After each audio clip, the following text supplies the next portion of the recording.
বাড়িটা প্রায় 200 বছরেরও বেশি পুরনো।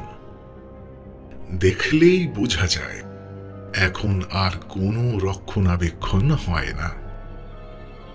ক্যানিং সাহেব যখন এখানকার প্রাকৃতিক সৌন্দর্যে মুগ্ধ হয়ে Sealdah to Diamond Harbour train লাইনটাকে সোনারপুর থেকে ক্যানিং টেনে নিয়ে এলেন, তখন নাকি স্বয়ং ক্যানিং সাহেব এই বাড়িতেই কয়েকদিন কাটিয়েছিলেন।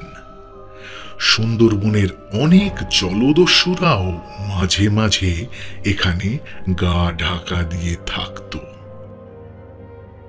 12 ভূঁইয়ারাও অনেক গোপন মিটিং করত এখানে। কত স্বাধীনতা সংগ্রামী যে লালমুখ পুলিশের চোখে ধুলো দিয়ে এখানে রাতের পর রাত কাটিয়েছে তার কোনো হিসেব নেই। এই বাড়িটার প্রতিটি ইটের খাঁজে খাঁজে নাকি ইতিহাস লুকোনো আছে।